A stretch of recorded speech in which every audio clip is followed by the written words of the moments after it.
Добрый день, мы из Украины. И я рад приветствовать вас на своем канале.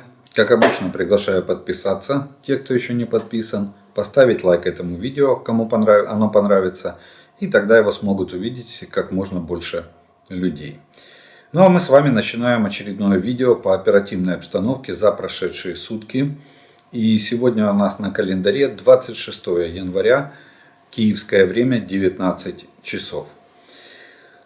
Сутки, конечно, выдались очень насыщенными и очень тревожными. Сегодня, как никогда, давно уже такого давно не было.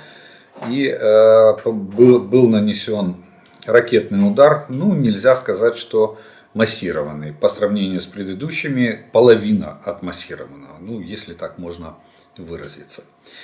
Итак, обстановка за прошедшие сутки. Противник нанес 37 авиационных ударов и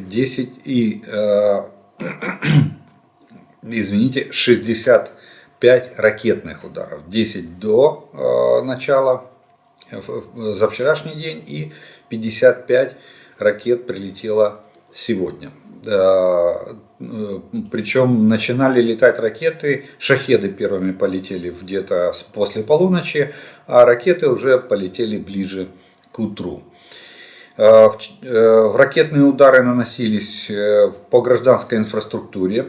В основном пострадали и Винницкая, Днепропетровская, Запорожская область, и города, соответственно, Киевская, Львовская, Винницкая область, где были сбиты или пропустили ракеты, которыми применялись. Согласно информации с странички главнокомандующего Вооруженных сил Украины Валерия Залужного, всего по Украине было выпущено за прошедшие сутки 55 ракет.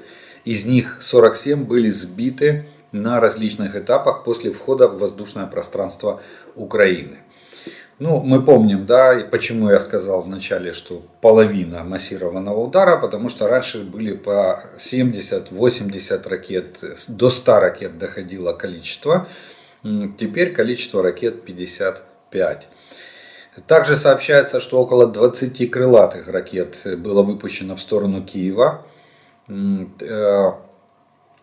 Есть предположение, что одна ракета была баллистическая, это, возможно, была «Кинжал». Она и достигла своей цели, но она не попала, будем так говорить. Или мы скажем по-другому, попала не туда, куда должна была, наверное, попасть.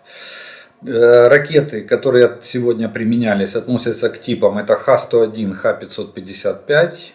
Они запускаются с Ту-95МС с акватории Каспийского моря. Эти пуски производились. Ракета «Кинжал» применялась. Вот именно о ней я говорил, что она, скорее всего, баллистическая. Это МиГ-31.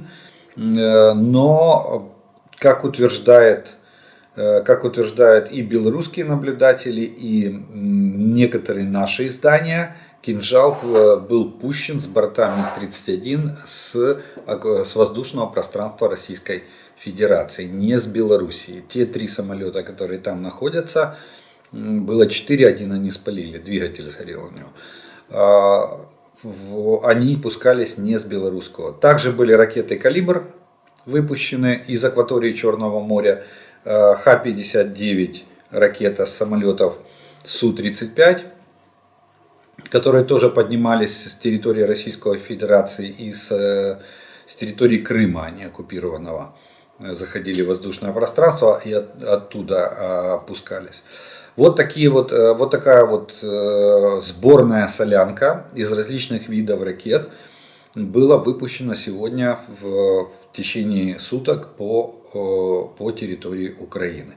Надо отметить, что этот ракетный удар унес жизни довольно большого количества человек, а именно за 26 января, только за сегодняшние сутки, то есть с 0 часов в Украине погибло 11 человек, еще 11 получили ранения. Это в результате дроновых и ракетных атак. Но это гражданское население, это не военные. Военные мы пока не знаем точных данных, потому что там, где ракеты применялись ближе к линии фронта, вполне возможно могли быть и другие жертвы, кроме гражданских. Попадание зафиксировано в 11 областях. Повреждены 35 зданий. Больше всего повреждений находится на территории Киевской области. Вот такую информацию нам дает Государственная служба по чрезвычайным ситуациям. Ну а мы идем дальше. Кроме ракетного обстрела, российские войска совершили 97 ударов реактивными системами залпового огня. Под поражение попали даже жилые дома в Херсоне. Также, по предварительной информации, враг применил 24 ударных иранских дрона типа Шахед-136. Но вот с шахедами у нас оказалась намного лучше ситуация. Кстати, из ракет, да, я пропустил, из 55 выпущенных по Украине, 47 ракет были сбиты силами противовоздушной или противоракетной обороны воздушных сил Украины. Это довольно неплохой результат, с учетом того, что сбить, допустим, ракеты, баллистические ракеты, которые пускались, их, конечно же, проблематично. Там нужно время. Мы об этом с вами не раз говорили. А вот с шахедами разобрались полностью. 24 шахеда было выпущено иранских дронов по территории Украины. И все 24 были сбиты силами обороны Украины. Причем мы не тратим дорогостоящие ракеты и не перегружаем наши системы противоракетной обороны для сбития шахедов. Часть шахедов была сбита в основном нашим тактическим звеном с применением вплоть до стрелкового вооружения. Вот. Ну, мы знаем, мы же создавали целую систему, глубоко эшелонированную по борьбе с этими дронами. Также сохраняется большая опасность последующих российских авиационных и ракетных ударов по всей территории Украины. Понеся многочисленные потери, враг не прекращает наступательных действий на Бахмутском, Новопавловском направлениях, на Лиманском и Авдеевском направлениях, вел безуспешные наступательные действия, на Купянском, Запорожском и Херсонском ведет оборонительные действия. Вот такая тактика действий противника. Силы обороны Украины отразили атаки оккупантов в районах населенных пунктов Краснопоповка Луганской области, Верхнекаменская, Спорная, Разделовка, Благодатная, Марьинка, Угледар, Павловка Донецкой области. На Волынском, Полесском, Северском и Слобожанском направлениях обстановка без существенных изменений. Наступательных группировок противника не обнаружено. Сразу скажу, что группировка российских войск уменьшается. Осталось там, по данным нашей разведки, чуть меньше 6 тысяч, а было 12. Остальных они вывезли и перебрасывают на восток Украины. На северском направлении противник обстреливал районы Черниговской и Сумской областей. На слобожанском направлении подверглись обстрелам населенные пункты до более 20 населенных пунктов Харьковской области. На Сватовском направлении, Купянская, Лиманская, продолжаются позиционные бои в районе Новоселовского, в районе Площанки, Краснопоповки и в лесах в районе Кременной. Изменений за прошедшие сутки на этом направлении не зафиксировано. На Бахмутском направлении продолжаются бои у Благодатного и Красной горы. В самом Бахмуте продвижение не зафиксировано, там линия боевого соприкосновения стабильна. К сожалению, есть успехи у врага к западу от Клещеевки. В районе Клещеевки противник имел частичный успех и пытается закрепиться на вновь захваченных рубежах. Вот это продвижение в районе Клещеевки может иметь дальше идущие, недалеко, но все равно дальше идущие последствия в том плане, что противник может выйти к Ступочкам и Ивановскому. но это может. Пока что все стабилизировалось, и в районе Клещиевки продвижение противника остановлено. Далее, я уже говорил вам вчера, что спикер восточной группировки войск Вооруженных сил Украины признал оставление нашими войсками Солидара, то есть мы оставили. В потере города, как бы мы говорили, тут нет ничего такого сверхъестественного, но самое главное, что мы измотали противника и нанесли ему многократно большие потери, чем понесли сами в результате обороны этого населенного пункта. Также на Бахмутском направлении надо отметить, что активность российской артиллерии выросла, и противник, кроме обеспечения или поддержки своих пытающихся наступать войск артиллерии, активизировал работу своей артиллерии, но также было нанесены порядка огневые удары более чем по 20 населенным пунктам вдоль всей линии фронта на Бахмутском направлении. На Авдеевском направлении большинство ситуация без изменений.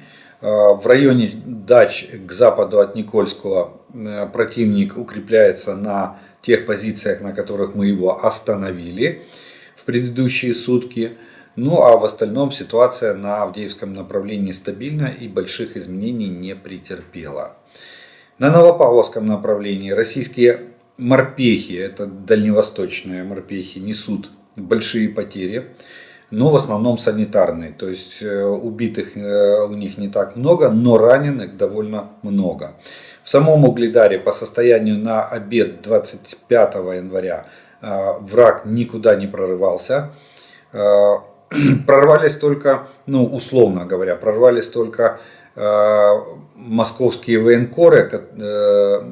Понятно, что не в Угледар. Угледар полностью под нашим контролем, там никаких не может быть провокаций, но имеется в виду, прорвались московские военкоры, они начали производить съемки в близлежащих населенных пунктах, которые они контролируют, и выдавать это, что якобы российские войска зачищают Угледар, что Угледар уже взят. Но Угледар не взят, и вчера к обеду попытки наступления в районе Угледара вот этими дальневосточными морпехами с Тихоокеанского флота прекратились ввиду большого количества санитарных потерь среди вот этих морских пехотинцев с Тихоокеанского флота. На Запорожском направлении от танкового и артиллерийского огня пострадали районы более 25 населенных пунктов. Ситуация без изменений, то есть линия фронта стабильна, никуда не двигается, идут позиционные бои. Да, надо отметить, что на Запорожском направлении российская артиллерия продолжает проявлять довольно большую активность, то есть интенсивность огневых ударов, интенсивность обстрелов со стороны российской артиллерии выросла.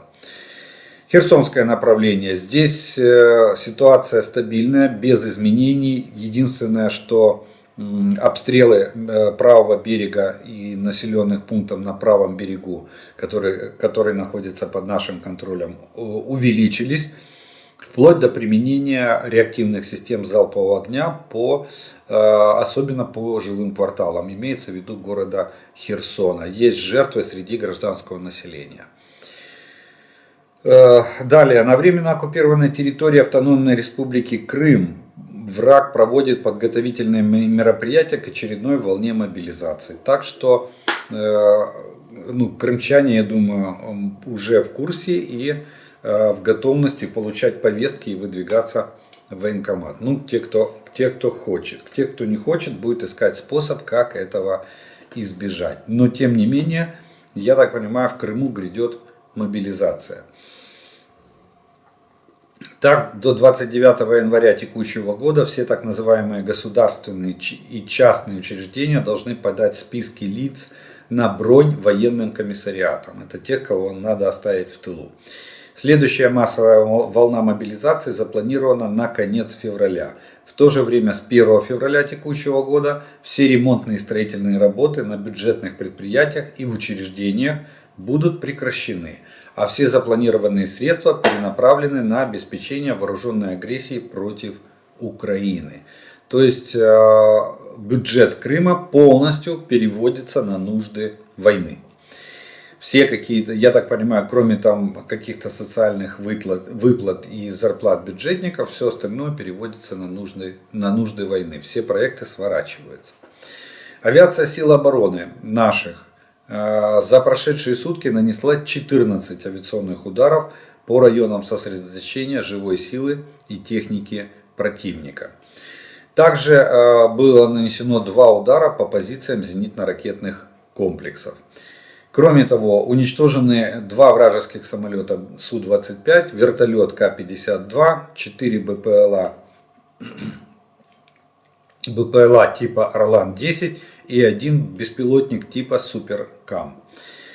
Подразделения ракетных войск и артиллерии сил обороны Украины за сутки поразили 1 пункт управления, 12 районов сосредоточения живой силы и 4 склада боеприпасов российских оккупантов. Вот такие вот военные новости за прошедшие сутки на линии фронта и на оперативных направлениях произошли, и о них стоит на сегодня сказать. Далее мы рассмотрим несколько военно-политических новостей. Они тоже очень интересные, тоже насыщенные информацией. В частности, новости из Соединенных Штатов. Вот. Из Соединенных Штатов, которые ну, для нас, я бы так сказал, очень даже хорошие. Вот. А именно, начнем с того, что вчера состоялось обращение президента Джо Байдена к американцам по военной поддержке Украины. То есть они дают отчитывается президент, отчитывается перед избирателями о проделанной работе и объясняет свою политику, внешнюю политику в отношении Украины. Основные тезисы из речи Джо Байдена. Первое. Это Соединенные Штаты и Европа полностью едины в поддержке Украины. Это приятно слышать. Далее. Россия ожидала, что мы распадемся, не будем вместе, но мы едины. То есть Европа не поссорилась с Западом, Америка не поссорилась с Европой и нашли общий язык на фоне помощи Украине. И следующее. Сегодня я объявлю, что Соединенные Штаты предоставят 31 танк Абрамс для Украины. Мы начинаем обучение как можно скорее. Ну, здесь очень спорный вопрос сроков поставки. Да, действительно, чуть позже Джо Байден объявил о передаче Украине 31 танк. В разных средствах массовой информации есть разная информация, вплоть до того, что самые дальние сроки, что это перспектива ближайшего года и последующих лет. В других средствах информации пишется, что танки могут быть переданы в течение 2 месяцев в Украину сразу после обучения экипажей. Как это будет выглядеть, давайте дождемся пояснений из Белого дома, и тогда будем примерно понимать сроки. Но в любом случае есть официальное заявление президента США о том, что Абрамсы тоже будут воевать в составе вооруженных сил Украины. Мы также даем Украине запчасти и оборудование, необходимое для обслуживания этих танков. То есть США берет на себя, ну как обычно, когда заключается контракт на поставку, то тогда сразу же обеспечивается и вся техническое обслуживание и содержание этих танков. И боеприпасов к ним в том числе. 50 стран стали на защиту территориальной целостности Украины, отметил Джо Байден. Я помню, как говорил, что Путин ожидал раздор в Европе, но вместе с нашими партнерами мы предоставляем большее вооружение. То есть он дал понять, что количество вооружений будет расти. В принципе, что и предполагалось, что вот эта большая партия, которую согласовали на текущем Рамштайн, Я думаю, что она будет, в дальнейшем она будет либо такой же, либо большей. Кстати, даже по танкам появилась информация, пока она тоже не официальная, не подтвержденная, но некоторые средства массовой информации написали, что в течение 2023 года Украина может получить от 500 до 700 танков от наших стран-партнеров. Это уже речь идет в основном о западных образцах танков. Что это будет? Какие? Ну, думаю, что все-таки большую, наиболее массовый танк будет все-таки Леопард 2. А вот все остальные, думаю, ну... Сейчас, видите, пошла тенденция конкуренции. Опять конкуренции. И я считаю, что это правильно. Здоровая конкуренция среди наших стран-партнеров. Потому что все уже хотят поставить танки Украины. Мы сегодня будем об этом говорить. Я еще назову страны, которые хотят поставить свои танки, не только леопарды, но и свои собственные танки, для того, чтобы они воевали в составе вооруженных сил Украины. Ну и, конечно же, посмотреть, как они поведут себя в реальной боевой обстановке. Ну и в завершении Джо Байден сказал, что наши страны не позволят одной стране забрать территорию силой. В уставе ООН указано о нерушимости границ. Конечно, хотелось бы очень, чтобы Джо Байден это сказал с трибуны Генеральной Ассамблеи и тыкнул носом, я не постесняюсь этого слова, генерального секретаря ООН пана Гутиериша. Почему? Потому что идет реальная попытка Российской Федерации передела границ на европейском континенте, самого крупного передела границ после Второй мировой войны. А Организация Объединенных Наций, такое впечатление, что они этого не замечают. И не реагируют на наш конфликт. Посмотрите, участие в нашем конфликте ООН не принимает вообще, от слова совсем. Ну и в заключение он сказал, что мы верим в силы и возможности украинской армии. Я говорил президенту Зеленскому, что мы будем поддерживать Украину столько, сколько нужно. Это не борьба против России, это борьба за свободу. Это свобода и свобода других стран. Мы хотим, чтобы пламя свободы горело так ярко, как только возможно. Мы это делаем вместе, сказал президент Соединенных Штатов. В принципе, он ничего такого нового не сказал. Он единственное только подтвердил все свои намерения, что США и западные партнеры будут бороться вместе с Украиной за свободу как Украины, так и других стран, которым угрожает на сегодняшний день экспансия Российской Федерации.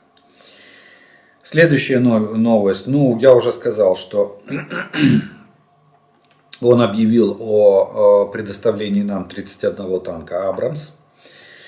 Далее, следующая новость. Это вот то, что я сказал. Испания хочет присоединяется к европейскому плану по поставкам танков «Леопард» в Украину. Правительство Испании приняло соответствующее решение.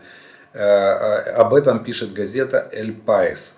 Испания может передать Украине 53 немецких танка «Леопард». Всего Испания приобрела у Германии 108 таких машин, начиная с 1998 года. И в результате получается следующая картина. Смотрите, Германия передаст нам 14 «Леопардов» модели А6. Польша планирует, сразу отмечу, что немцы... Олаф Шольц остался все равно в глубине души, остался верен сам себе. Да, он под таким сумасшедшим, не побоюсь этого слова, нажимом со стороны стран-партнеров, международным нажимом, вот так бы я сказал, он сдался, и да, он дал разрешение и согласие на поставки танков «Леопард-2» в Украину, как Германии, так и стран-партнеров. Но при этом Германия сказала, что, помните, как история была с Панцергаубица 2000, да, очень сложная гаубица, надо перепрошить программное обеспечение все что угодно было. В результате программа должна была растянуться на 6-11 месяцев подготовки расчетов. То же самое они говорят сейчас. Правда, они уже не говорят 6 месяцев, они говорят, что аж в апреле, наверное, говорят представители Бундесвера мы сможем обучить и передать эти танки Украине. То есть опять начинается старая наша песня «Гарна нова», починаем и изнова. Германия начинает опять искать пути затягивания передачи танков. Дальше Польша 14 леопардов передает. Здесь, кстати, могут быть леопарды ПЛ версии. Это по специальному заказу они делались, это польская версия, но это А6 машины, не четверки. Вот, то есть тоже более современный. Но вот польское правительство сказало, что в течение нескольких недель обучит экипажи на этих машинах и передаст танки в Украину. Так что мы уже к следующему Рамштайну у нас леопарды из Польши уже, наверное, будут в составе вооруженных сил Украины. Дальше. Нидерланды хотят передать нам около 18 леопардов. Тут сроки нельзя сказать точно, потому что эти танки находятся, как я понял, в лизинге. И Дании надо их выкупить у Германии, и тогда-то они смогут их передать. Хотя, может быть, они их передадут и раньше. Тут трудно сказать. Далее. Португалия отправит 4 леопарда, тоже модели А6. Испания, я уже сказал, 53 танка Леопард. Модель танков Леопард 2, но версия танков не уточняется, какая будет передана. Швеция захотела вдруг тоже передать нам свои танки, но тут есть особенность. Я сразу отвечу на вопрос. Был этот вопрос в комментариях, я его читал. Stridsvagn называется шведский танк. Stridsvagn 122. Точное количество пока танков передаваемых они не указали. Но вы задали вопрос, что это за шведский танк Stridsvagn. Смотрите, это танк Leopard 2 версии А6. Но это не чистый А6 немецкий, это лицензионная копия. Швеция купила лицензию на танк Leopard 2 А6 у немцев, и доработав его под себя, они выпустили этот танк. В чем состоит доработка? Первое, они усилили защиту, шведы усилили защиту от противотанковых ракетных комплексов этого танка.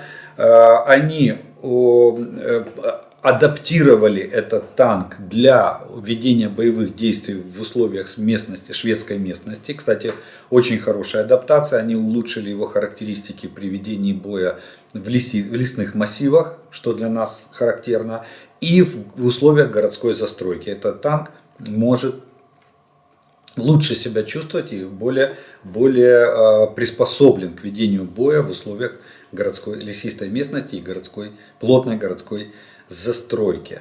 Также они поменяли там прицельную систему управления огнем, они поставили свою шведскую. Она стала многоканальной, то есть она может засекать до 12 целей, и по 4 цели она может сопровождать одновременно. Что это означает? Это означает, что оператор, наведя на первую цель и нажав огонь, ему не надо перенаводить пушку. Дальше автоматика делает все сама. Она отрабатывает стрельбу по каждой цели и автоматически перенаводит ствол пушки. То есть я скажу так, что, наверное, эта версия где-то на уровне А7, то есть самой последней модификации танка Leopard 2. Так что Stridsvagn 122 шведский, это фактически модернизированный, или я бы так сказал, усиленный даже, там не столько улучшенный и усиленный вариант Леопарда 2 версии А6. Ну и Норвегия и Финляндия выразили готовность поставить танки Leopard 2, однако не раскрыли подробности. Кстати, в Норвегии вчера прошло заседание комитета по обороне, и решение принято. Комитет по обороне будет рекомендовать правительству Норвегии передать танки Leopard 2 из состава шведских вооруженных сил Украине. Единственное, что я так понимаю, что Норвегия и Финляндия пока что держат в секрете количество танков, которые они хотят передать. Итого получается, что только немецких танков марки Leopard 2 Украина, вот согласно этого списка, получит 103 танка. Плюс Норвегия и Финляндия, которые не указали не указали количество. 12 стран договорились передать Украине 100 леопардов, соответственно, суммарно их может быть и больше. Ну вот мы насчитали 103, плюс еще вот больше, может быть больше, потому что Норвегия и Финляндия, еще раз повторюсь, не указали количество. Думаю, что не меньше роты будет этих танков. Далее, уже определена дата, видите, события начинают набирать обороты и ускоряются. И уже известна дата проведения следующего заседания в формате Рамштайн. Она состоится 14 февраля, и в этот раз оно будет проходить не на базе НАТО в немецком городе Рамштайн, а в штаб-квартире НАТО в Брюсселе. Там же 14-15 февраля будет проходить встреча министров обороны стран НАТО под представительством генерального секретаря НАТО Йенса Столтенберга. Так что будут совмещены два мероприятия. Следующая новость, которую хотела, Турция подписала меморандум, тоже из положительных новостей. Турция подписала меморандум о передаче Украине плавучих электростанций, которые могут обеспечить электричеством 1 миллион, приблизительно 1 миллион домохозяйств. Это к чему речь? Когда Россия начала громить нашу энергетическую систему, помните, да, в Одессе были огромные перебои с электричеством. Вот, и тогда появилась информация, что Турция отправляет 2 плавучих электростанции для того, чтобы обеспечивать Одессу и Одесскую область электрикой. Так вот, энергетическая компания Украины заключила, видите, выяснилось, что они заключили меморандум и передают эти электростанции Украине. Единственное, что плавучие электростанции будут размещены в портах Румынии и Молдовы, чтобы транспортировать электричество через сети этих двух стран. Ну, для того, чтобы потом не получилось, как с турецким судном, которое стояло пришвартованным в порту Херсона, и несколько дней назад в него влупила российская ракета. Капитанский мостик выгорел, судно получило значительные повреждения, но сохранило свою плавучесть. И об этом уже узнала турецкая пресса. Заодно подождем реакцию Турции на уничтожение имущества этой страны на территории Украины. Кстати, территория судна пользуется экстерриториальностью, то есть на территории этого судна действует Конституция и законы Турецкой Республики. Турции.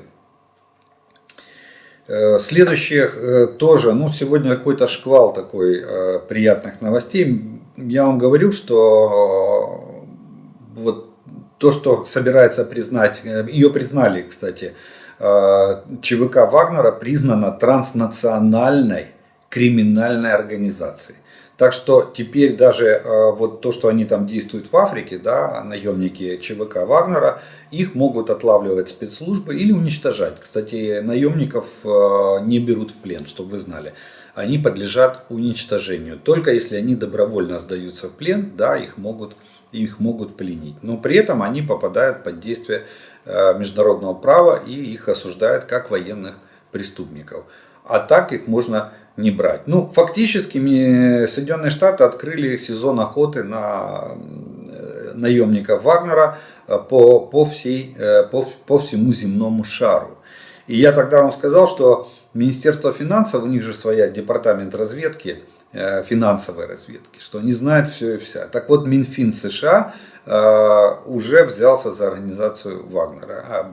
Есть распоряжение заморозить все, что касается с Вагнером. Причем не только счета с деньгами, но и имущество, и предприятия, и структуры. Счета структур и лиц, связанных с ЧВК Вагнера. Посмотрим, кстати. Говорят, что Пригожин это один из кошельков Путина. Вот лиц Российской Федерации. Коснется ли Путина замораживания его личных счетов? Не его, которые находятся у подставных лиц типа Вагнера, там Ралдугина, помните, виолончелист-миллиардер, который напилил на виолончели миллиарды долларов и разложил их в разные банки по всему миру. Вот и посмотрим на эффективность финансовой разведки США. Ну, в принципе, я в ней не сомневаюсь. Далее, касательно наших боевых действий, Институт изучения войны американский проанализировал ситуацию на линии фронта, особенно в Луганской, Донецкой и Запорожской областях. И вот к какому они выводу пришли, американские аналитики этого института. Российские силы могут проводить ограниченные атаки на большую часть линии фронта в Украине, чтобы рассредоточить и отвлечь украинские силы и создать условия для начала решающей наступательной операции в Луганской области. Вот они предполагают, Соединенные Штаты, они предполагают, что все-таки наступательная операция будет начинаться из Луганской области. За последние несколько дней российские войска возобновили наступательные операции, а именно ограниченные наземные атаки на двух основных участках фронта. В центре Запорожской области на линии Каменская, Малые Щербаки, Малая Токмачка и в районе Угледара на западе Донецкой области. Украинские официальные лица отмечают, что эти атаки проводятся небольшими штурмовыми группами численностью от 10 до 15 человек и направлены на рассредоточение украинских оборонительных рубежей. Масштабы и характер этих обстрелов свидетельствуют о том, что они скорее мешают атакам, направленным на то, чтобы отвлечь и прижать украинские силы к отдельным участкам фронта, чем согласованным усилиям по возобновлению наступательных операций для продвижения вперед на центральном, запорожском и западном направлениях Донецка. В чем суть? Суть в том, что мы с вами говорили, я говорил, что это скорее всего похоже на разведку боем, потому что пешие группы, там до взвода наша разведка давала до 30 человек, в США посчитали, видимо со спутника точнее можно посчитать, 10-15 человек. Это было похоже на разведку боем, на сковывание действий наших войск. Вот именно это и оказалось правдой. То есть они пытаются на запорожском направлении и на Новопавловском направлении сковать наши силы и растянуть наши резервы, угрожая наступлением на Угледар и вот на участке в центре Запорожской области или в центре линии фронта, точнее в центре оперативного направления Запорожского. Они пытаются создать иллюзию угрозы, чтобы мы начали перекидывать туда резервы, а соответственно наших резервов, по идее, как они думают, должно не хватить на Донецком направлении. И тогда они в районе Бахмута и Авдеевки пойдут в уверенное наступление. Вот так вот фактически раскусили замысел противника. Но мне приятно отметить то, что наше видение этой ситуации совпадает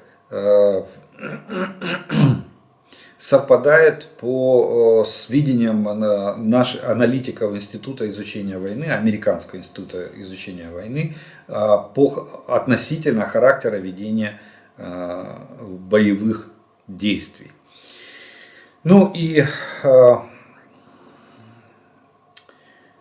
еще одна новость, которая в принципе нас всех волнует, и я думаю, что она в конечном итоге она состоится. Я имею в виду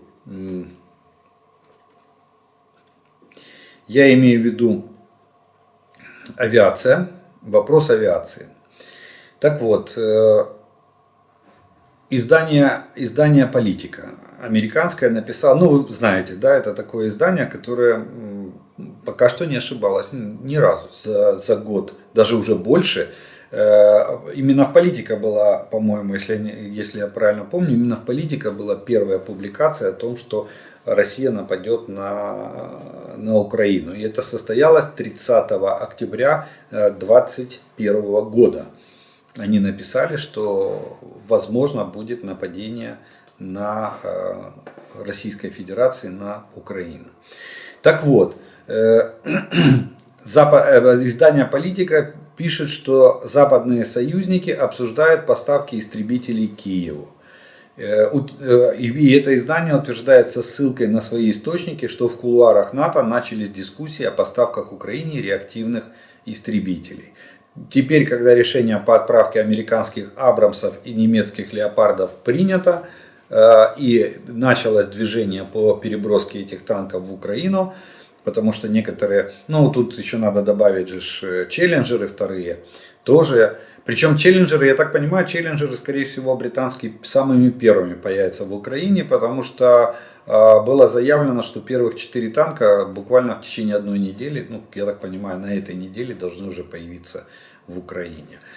Кстати, по экипажам на челленджер, я думаю, что британцы могли давно подготовить экипажи, потому как наши военнослужащие проходят подготовку в Великобритании. И эти танки могут сюда прибыть уже вместе с готовыми экипажами. Вот. Но, тем не менее, издание «Политика» поднимает эту тему, и я надеюсь, что и это еще одно подтверждение того, что говорил наш министр обороны, что следующий Рамштайн, вот видите, который состоится в Брюсселе, уже в штаб-квартире НАТО. Видите, как меняется конъюнктура в отношении стран Запада к Российской Федерации. Если когда-то там НАТО дистанцировалась, боялась что-то заявить, то теперь уже никто не боится. Даже Путин уже, у него, наверное, скоро красный фломастер кончится, чертить красные линии, которые он постоянно Западу якобы чертит. Как же он сказал? Он же сказал как один раз, что мы сами себе будем чертить, и для всех других будем чертить красные. Мы будем чертить, типа Россия будет чертить. Ну вот, чтобы они не прочерчивали, артиллерия пошла всех калибров, танки пошли практически всех марок, ведущие. Ну, там же и о Леклерках речь идет, и о челленджерах речь идет, и об Абрамсах, и о Леопардах. Кто еще остался там со своими танками, не участвующими в этом параде предоставления нам тяжелых танков. Вот. Поэтому я думаю, что и здесь Запад и Брюссель будет уже, видите, плавно совмещает встречу министров обороны в формате Рамштайн и встречу министров обороны в формате НАТО.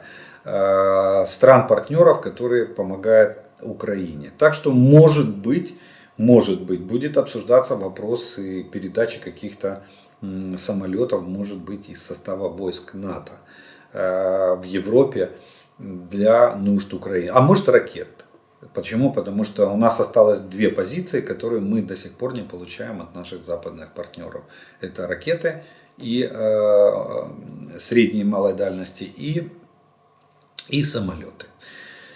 Тем более, что было заявлено с нашей стороны, Министерство обороны подтвердило, что переговоры о передаче МиГов-29, словацких МиГов, находятся в стадии завершения, они идут полным ходом, и я думаю, что мы эти МиГи можем получить, опять же, в ближайшее время, ну а может быть сразу после проведения Рамштайн-9 в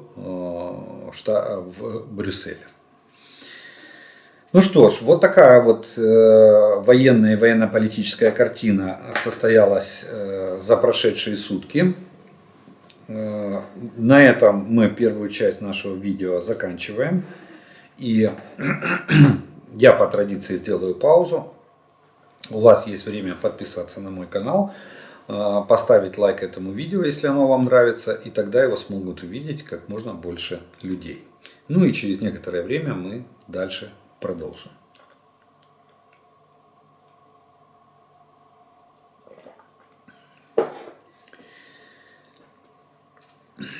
И продолжаем мы дальше с вами тоже по традиции ответом на ваши вопросы, которые вы прислали к предыдущим видео. И первый вопрос сегодняшнего дня будет такой. Вопрос. А кто прикрывает танки при наступлении, не считая артиллерии? Авиация. Я бы так сказал, 2 столпа основ огневого поражения противника Причем как в оборонительном, так и в наступательном бою, это артиллерия и авиация. Ну, если авиация только недавно набрала, авиация превосходит артиллерию в маневренности, огнем и в своей мощи. Почему? Потому что если штурмовики пара штурмовиков работает там по батальонному району обороны, то от него не остается вообще ничего. А артиллерии надо намного больше времени и боеприпасов для того, чтобы, допустим, достигнуть степени поражения около 70%, когда батальонный район обороны будет считаться уничтоженным. При достижении степени 30% поражения, нанесения потерь батальону в районе обороны, это подавление. Вот. Поэтому авиация она более быстрая, более мощная, артиллерия она более методичная и точная. И артиллерия еще может вести так называемый огонь на изнурение, или, если правильно, это называется беспокоящий огонь, который не дает возможности, допустим, вести какую-то деятельность, там, перемещаться по позициям, поднимать голову, вести ответный огонь и так далее. Вот, каждый из этих двух составляющих, но это две компоненты, которые одна дополняет другую. И есть свои преимущества у каждой, и есть свои недостатки. Но кроме артиллерии пехоту поддерживает авиация. Танки и пехоту поддерживает авиация. Без прикрытия сверху и без поддержки артиллерии ни пехота, ни танкисты никакого успеха не добьются.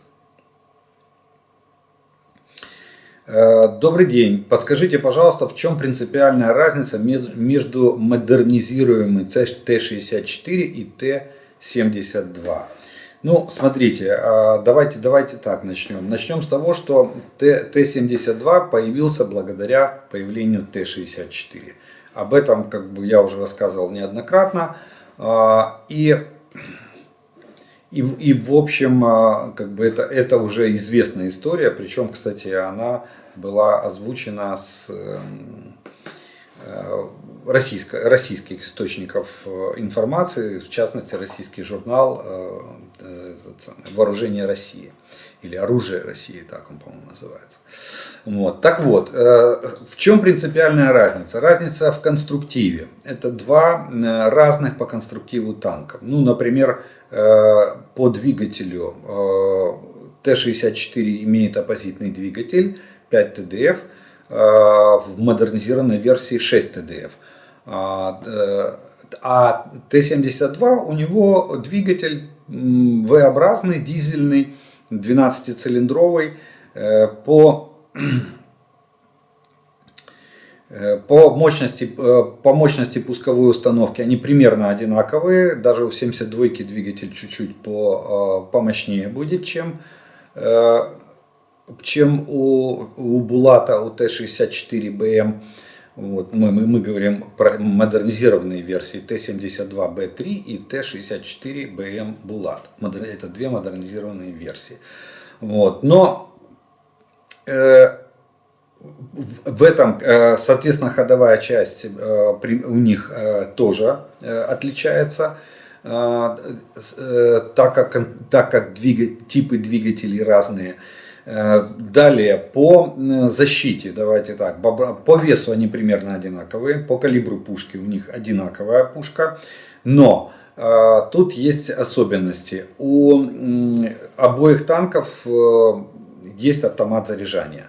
И если рассматривать его по боекомплекту, Т-72 превосходит Т-64, у него боекомплект, по-моему, 40, да, у 72-ки 45 выстрелов, у 64-ки 36 выстрелов. Но теперь начинается особенность. Дело в том, что автомат заряжания у Т-72 рассчитан всего лишь на 22 выстрела. Потом надо загружать автомат заряжания из общей боеукладки. То есть танку для этого надо, по нормативу, около 30 минут. У Т-64 автомат заряжания рассчитан на 28 выстрелов. То есть здесь он его превосходит. по количеству выстрелов. Потом тоже надо дозагружать боеукладку, точнее автомат заряжания, но время заряжания меньше практически на 10 минут. То есть Т-64 быстрее перезаряжает свой автомат. Плюс скорострельность Т-64 8 выстрелов в минуту, а Т-72 6 выстрелов в минуту. И это обусловлено самой работой автомата заряжания. У Т-64 он однократный, то есть за одно досылание заряжается пушка, а у Т-72 заряжание пушки происходит в 2 этапа, что увеличивает, соответственно, время заряжания. Ну, скажу так, по броневой защите есть особенности в плане особенно активной защиты и активной и динамической защите. Защита, которая расположена, точнее, на танке Т-64, называется нож. Она практически в 3 раза эффективнее и по уменьшению бронепробиваемости танка Т-64. Плюс элементов защиты намного больше, и Т-64 защищен вот этой активной динамической защитой лучше, чем Т-72. Далее надо отметить по прицельным приспособлениям и приборам управления огнем. У 72-ки у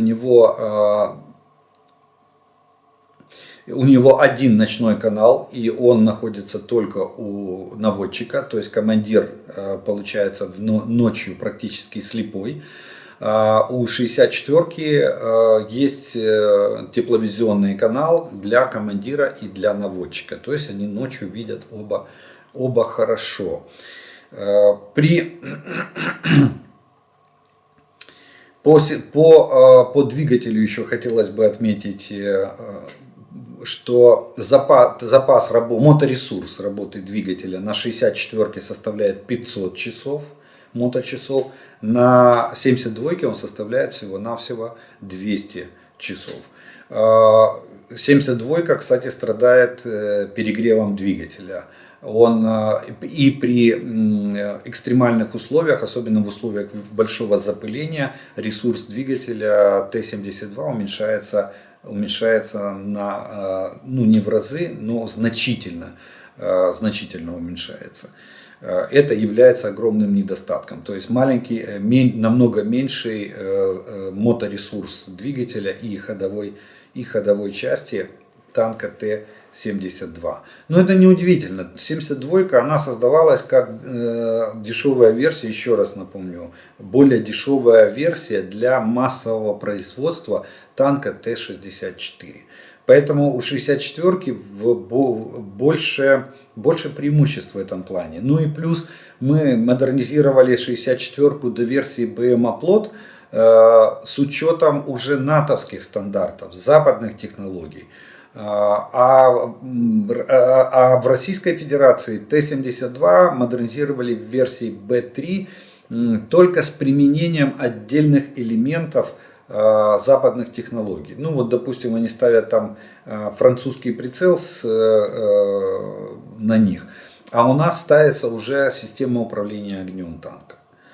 Мы ставим цифровые радиостанции, они ставят аналоговые радиостанции, но модернизированные и, как они считают, современные, но российские. А мы ставим, допустим, уже цифровые станции под натовский стандарт. Но по огневым возможностям я вам сказал. Плюс мы динамическую защиту и активно-реактивную броню мы берем уже под западный стандарт. Ну, допустим, такой пример, что активно-реактивная броня танка Т-72, например, комплекс «Контакт-5». Это самая последняя фишка Российской Федерации. Так вот, эта броня активная, она всего лишь навсего дает от 70 до 120, эквивалент этой брони является увеличением брони танка на 70-120 мм. То есть если снаряд и кумулятивный идет, то вот 120 мм его бронепробиваемости из там 500 возможных убирает вот этот комплекс контакт активной брони. А наш украинский комплекс «Реликт» убирает сразу, точнее наш комплекс «Нож» убирает сразу 500 миллиметров. То есть наш комплекс «Нож» выдерживает удар современного кумулятивного снаряда. От 500 до 750 миллиметров в эквиваленте он защищает танк при попадании кумулятивных снарядов. У нас есть комплекс, мы ставим рэбовский комплекс на наши танки, который позволяет бороться с всеми типами управляемых снарядов, которые есть на вооружении Российской Федерации, по отводу этих снарядов от танка или уничтожению их на расстоянии или на подлете к самому танку. Поэтому в данном случае, если мы сравниваем модернизированную версию Т-72Б3 и с модернизированной версией Т-64БМ «Оплот», у украинского «Оплота» преимущество намного больше. Причем практически по всем параметрам, начиная от живучести на поле боя, то есть устойчивости к бронепробиваемости, заканчивая там скорострельностью и моторесурсом двигателя. Вот примерно вот такую можно построить характеристику между этими двумя типами танков. Следующий вопрос. Періодично зустрічаю інформацію про те, що на нас летять ракети, які змінюють напрямок руху під час польоту. Поясніть, будь ласка, принцип їх дії. Ну, вы, наверное, только сейчас присоединились к просмотру тех видео, которые я записываю практически каждый день и практически с начала этой войны. Дело в том, что те ракеты, которые... Есть два типа ракет. Есть крылатые ракеты и есть баллистические ракеты. Баллистические ракеты не меняют своей траектории, они летят по параболе, то есть поднимаются вверх, потом падают вниз. Это математика, чистая математика. Считается, РЛС засекает ракету и просчитывает математическими методами просчитывает траекторию, определяет точку попадания этой ракеты. Такие ракеты баллистические корректируются на начальном участке траектории. То есть пока работает маршевый двигатель, разгонный двигатель этой ракеты, у нее есть рули, которые подправляют эту ракету в пространстве, и дальше она летит уже как свободно брошенное тело. Естественно, соблюдая законы баллистики по баллистической траектории, ничего не меняя. Есть крылатые ракеты, которые в принципе по большому счету являются реактивным самолетом, которые летают на дозвуковой скорости, то есть у них примерно там 850-870 км в час скорость, некоторые там до 900, но не больше. Дальше идет уже 1060 км, это уже звуковой барьер. Вот, это уже сверхзвуковая скорость. Так вот, они летят на дозвуковой скорости, имеют маленькие крылышки и имеют рули. Два способа управления этой ракетой. Либо заранее операторы программируют маршрут. Точно так же, вот как вы GPS-навигацию включаете в машине, да, она вам предлагает несколько вариантов маршрута. Вы его выбираете, она прокладывает этот маршрут, и вы едете, она вам говорит, здесь направо, там налево, тут вперед, там назад. Точно так же происходит здесь с этой ракетой. Либо маршрут закладывается, формируется оператором и закладывается ей в мозги заранее, и она может сверять свое положение в пространстве с этим маршрутом с помощью инерционной системы, то есть у нее стоит внутри гироскоп, и она определяет свое, и высотомер, и она определяет свое положение в пространстве исключительно вот благодаря, и летит она тогда по временным графикам. Но в этом случае точность сильно страдает. Для этого на ракету ставят головку самонаведения, которая включается где-то за 50-70 километров до цели, если это ракета средней и дальности. Вот. И далее она корректирует себя относительно цели, уже непосредственно наблюдая цель. И второй вариант ее ориентации в пространстве — это установка блока GPS навигации. Россия ставит сейчас блоки на собственную систему GLONASS GPS навигации, чтобы не пользоваться американской системой, чтобы те не могли ввести систематическую ошибку.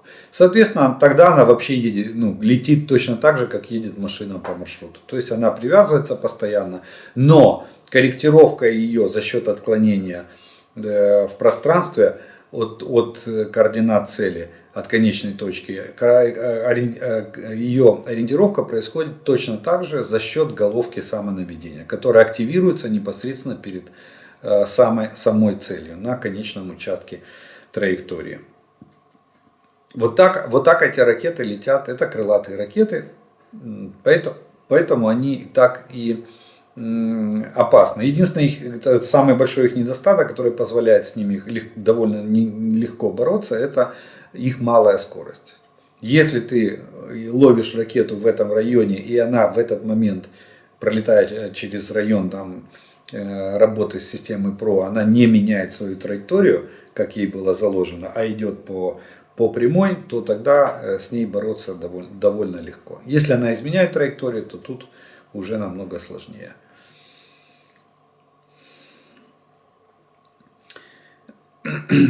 Добрый день. Вопрос. Почему не устанавливать дистанционно управляемые мины? Ставить точки на карте, когда враг наступает, наблюдая с беспилотника, просто их активировать. Тогда будет стопроцентная эффективность. А кто вам сказал, что мы этого не делаем? Дело в том, что минная война идет полным ходом. Минируется, мы меньше минируем, потому что у нас меньше возможностей. Российская Федерация вообще мины, как и снаряды, не считает. Они минируют все. Даже иногда просто разбрасывают или вот как это было, когда была угроза, ходили такие разговоры, что была угроза якобы со стороны вооруженных сил Украины, что мы можем войти в Донецк. Так российские войска обстреливали снарядами с дистанционного минирования систему «Ураган» или «Смерч», обстреливали пригороды Донецка, причем даже населенные пункты, разбрасывая противопехотные мины, чтобы предотвратить продвижение наших войск. Когда мы отходим, мы устанавливаем не только минные поля, но и мины направленного действия, которые срабатывают автоматически при появлении противника или управляются вот точно так же, как вы написали, дистанционно с помощью средств связи или с помощью беспилотников. Но поверьте, минная война идет полным ходом. Точно так же, как и во всех других видах вооружений, на сегодняшний день, имеющихся у обоих сторон на сегодняшний день.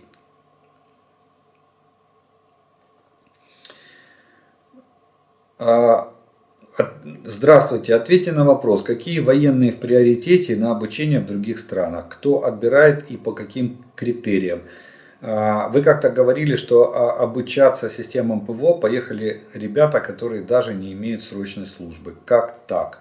Почему многим военным даже не представляется возможность поучаствовать в конкурсе путем конкурентоспособности, проявления своих навыков, знаний и так далее? Кто вам сказал? Во-первых, я не помню, чтобы я такое говорил. Это в том случае, если, допустим, человек оканчивал профильный институт, но в армии не служил. У него специальность радиоэлектроника. Конечно же, он будет отобран для службы в рядах такого вида, как противовоздушная оборона. Это первый момент. Второй момент. Наоборот, я думаю, что все предоставляется. Во-первых, идет отбор. Кто больше соображает, того и отправляет. Поверьте, солдат из пехоты никто не отправит обучаться на новых системах ПВО. У кого высовка ПВО радиолокационная, причем надо иметь высовку именно радиолокация, а не оператора РЛС, а не, допустим, оператора пусковой или транспортно-заряжающей машины. Нет. Людей направляют согласно военно-учетным специальностям, которые у них есть или которые они приобрели в результате обучения или службы. Плюс вы не забывайте, что одним из критериев является знание иностранного языка.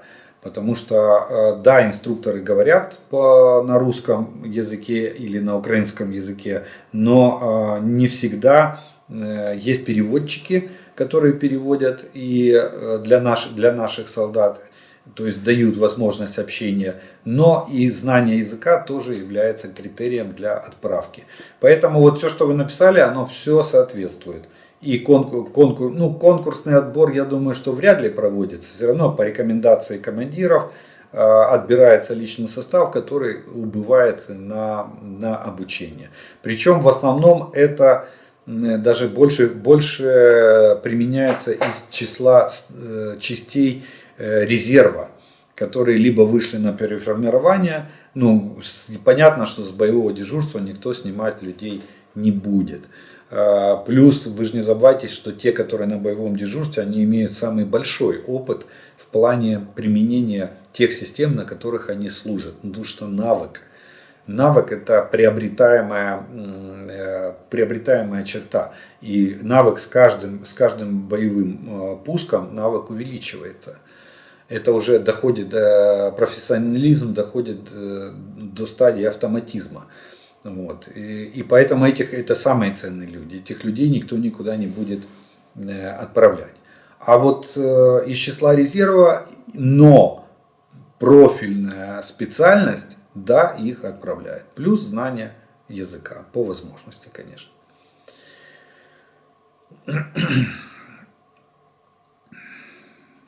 Ну и вот еще один такой вопросик, коротенький на сегодня. Написал: привет из Литвы.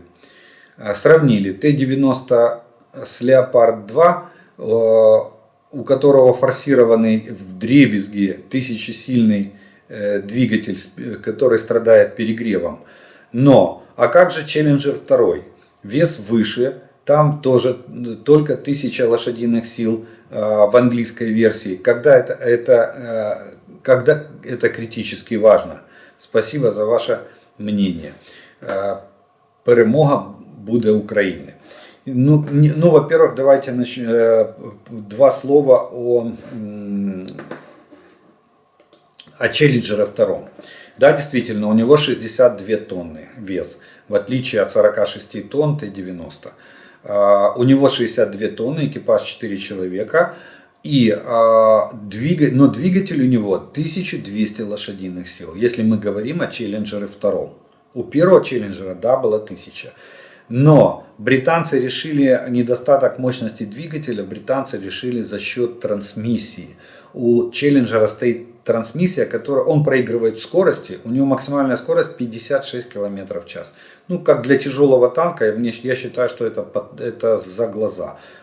Средняя скорость 40-56 км в час. Запас хода по топливу может быть там 250-400 в зависимости от режима движения. Но за счет потери в скорости они дали ему более мощную трансмиссию, которая при 1200 лошадиных сил дает танку довольно хорошую маневренность и довольно хорошую преемистость двигателя. Вот в чем дело, понимаете? Они не стали перегружать двигатель, они сделали ему нормальную трансмиссию, которая при этой мощности позволяет сохранить маневренность танка и преемистость его в движении.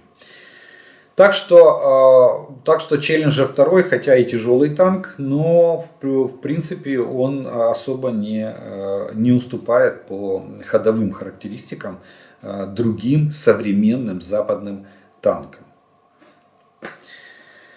Ну что ж, на этом, наверное, мы с вами вторую часть, а именно ответы на ваши вопросы, закончим. Я обещал, что сегодня будет третья часть приветствия и комментарии и пожелания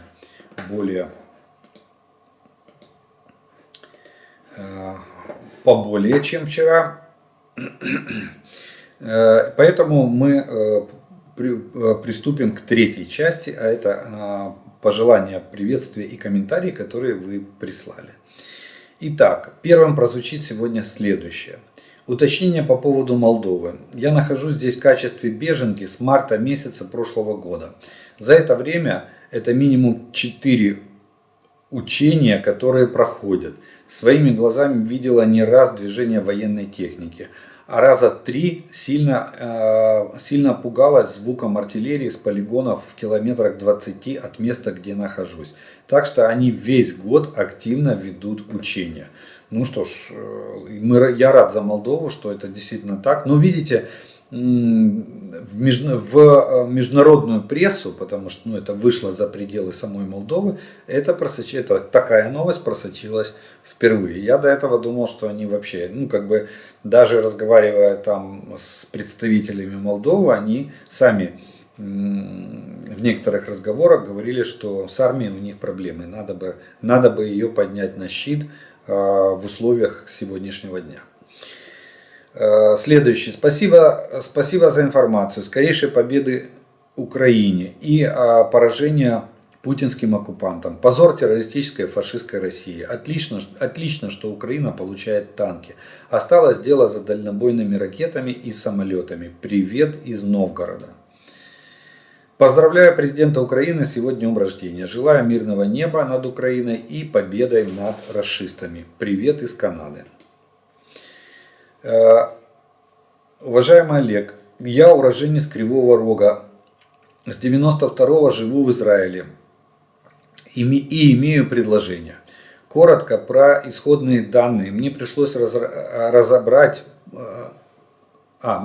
работать под руководством человека, который стоял у истоков беспилотной авиации. Его зовут Шабтай Бриль. Он живет в Иерусалиме. А в 1969 году он был капитан разведки и служил на Суэцком канале.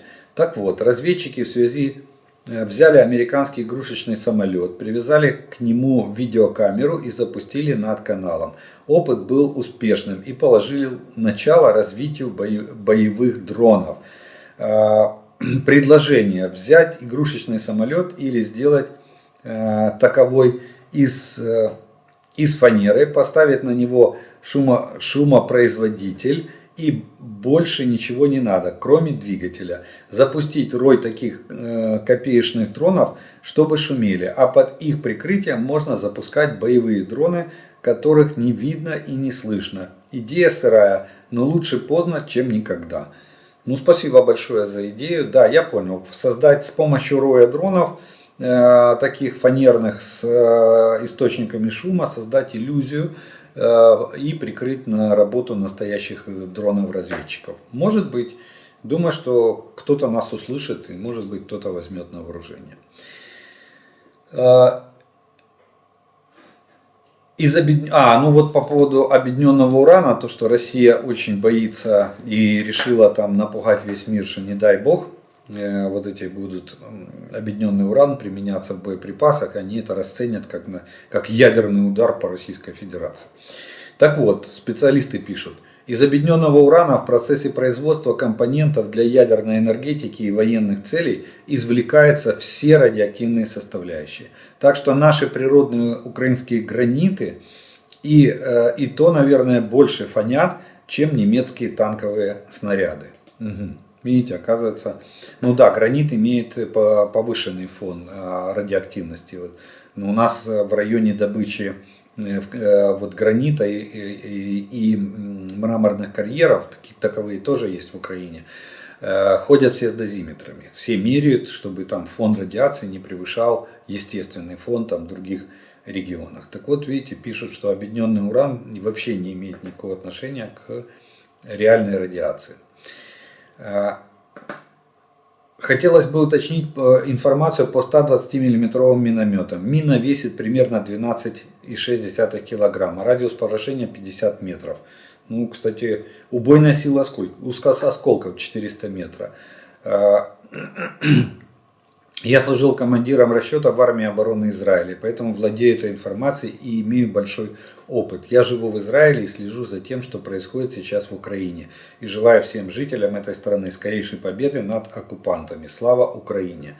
Скажу так, что мина, видимо, мина, которую применяли вы и которая применяется в Украине, а это советского образца мина, видимо, имеет различные характеристики, потому что убойная сила осколков от миномета считается 400 метров в тактико-технических характеристиках. Добрый вечер, я сама из Каховки. Чтоб им наше медицинское оборудование камнем на шее стало, гады. Ну вот такой.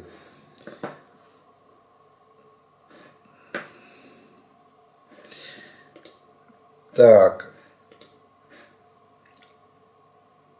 Акция Лабас Зинас. Хорошие новости. Сегодня отправились в путь квадроциклы, специально приспособленные боевые платформы и военные скутера. Made in Latvia. На маленькой кочке заваливается большой воз. Разом до перемоги. Можем повторить. Ну, вот огромное вам спасибо за эти боевые квадроциклы. Кстати, ходит легенда, ну, правда, они сейчас немножко подзабыли, что вот эту самую большую колонну, которая вторглась со стороны Белоруссии в сторону Киева, в Украину, длиной там более 60 километров, помните, да? Так вот, есть легенда, что ее нарезали по кускам и громили именно какой-то супер отряд на квадроциклах. Они брали по куску этой колонны и просто ее расстреливали, уничтожали. Вот. Не знаю, насколько правда. Говорили даже, что вроде как в Голливуде кто-то пишет сценарий для вестерна или для блокбастера на основе этого факта. Ну, пока ни сценария, год уже почти прошел, пока ни сценария, и сама легенда потихонечку канула в лету. Но тем не менее, боевые квадроциклы очень и очень помогают. Особенно в Харьковской операции они, кстати, применялись очень активно. Подтверждено, администрация Байдена завершает планы по отправке танков Абрамс в Украину и может сделать объявление уже на этой неделе. Ну, видите, уже сегодня мы апеллируем официальным фактом о том, что танки вырушат в Украину. Швейцария протянет руку помощи для доставки боеприпасов и танков в Украину. Минувшие выходные СП прекратила сопротивление. Комиссия по политике безопасности Национального совета хочет, чтобы Германии, Дании и Испании разрешили передавать оружие из Швейцарии в Украину. Ну, СП, это, наверное, социалистическая партия Швейцарии. Они там вроде как у них сейчас у власти. Но это очень хорошо. Кстати, Швейцария обладает очень хорошими запасами, особенно по боеприпасам. И она их производит, еще надо отметить. Видите, маленькая Швейцария, а боеприпасы это Израиль тоже производит боеприпасы. Так что патронный заводик, он не помешает никогда. Вот. Поэтому надо будет, наверное, на это обратить внимание и все-таки его построить по окончании войны. Кстати, конфликт же был. Швейцария не разрешила боеприпасы к гепардам швейцарского производства немцам отправлять в Украину. А сейчас, видите, я так понимаю, что лед тронулся, господа присяжные заседатели, как говорил Остап Ибрагимович Бендер.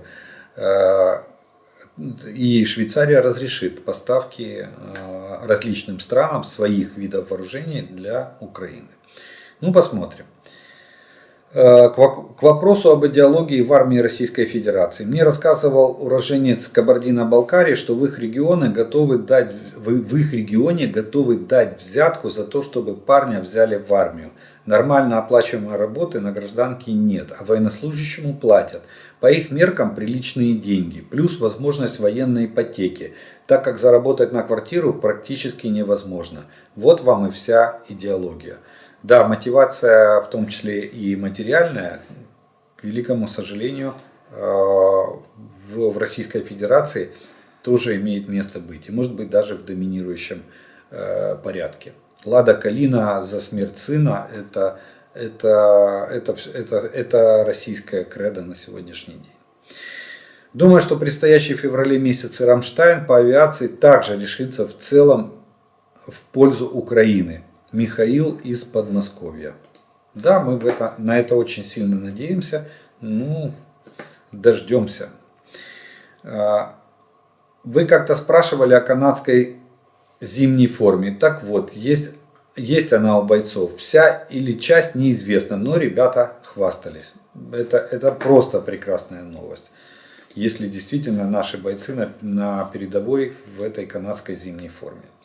Там, кстати, я интересовался, оказывается, канадская зимняя, чем она отличается? Тем, что в ней предусмотрены элементы одежды, которые не позволяют замерзать рукам и ногам. То есть то, что человек замерзает с конечностей. Вот если конечности замерзли, то тело не выдерживает, не может, не в состоянии поддерживать температуру. Начинается озноб, начинается замерзание тела. А так как периферия получает меньше теплой крови, то и конечности начинают охлаждаться и вплоть до обморожения. Так вот, канадская форма имеет элементы одежды, которые это предотвращают. То есть там руки и ноги согреты намного не менее хорошо, как и само туловище. А также Норвегия рассматривает возможность поставки Украине 8 танков Леопард-2. Ну, это уже как бы новость немножко. Видите, события сегодня по танкам меняются с такой скоростью, что даже ваши комментарии меньше чем за сутки становятся уже устаревшими. Я вот живу в Соединенных Штатах и до сих пор не могу поверить, что этот весь бардак происходит на большой земле. Победы вам. Имеется в виду бардак, я так понимаю, война. Война, причем такого крупного масштаба, как Вторая мировая. Олег, очень надеюсь, что в американских F-16 и других авионика тоже американская, а не, скажем, израильская. И тогда Израиль может перекрыть поставки. И представители США не могут не держать это в голове, делая заявления по поставкам. Думаю, что да. Тут два варианта может быть. Либо Соединенные Штаты договорятся с Израилем об этом. Почему? Потому что все же в мире взаимосвязано. И Рафаэл очень плотно сотрудничает с Lockheed Martin. Это одна из крупнейших фирм по производству авиатехники в Соединенных Штатах, военной авиатехники. Это их детище F-35 и так далее. Поэтому я думаю, что на обоюдовыгодных условиях могут и договориться. А могут и поставить действительно самолеты, которые не оборудованы израильской авионикой. Зная, допустим, настроение сегодняшнего прем'єр-міністра Израиля.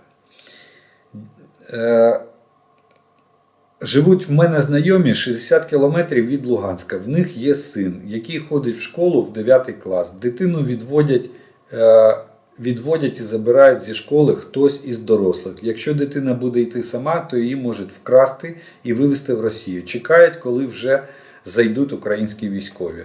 Да, у них, кстати, с детьми там огромная проблема в плане воровства.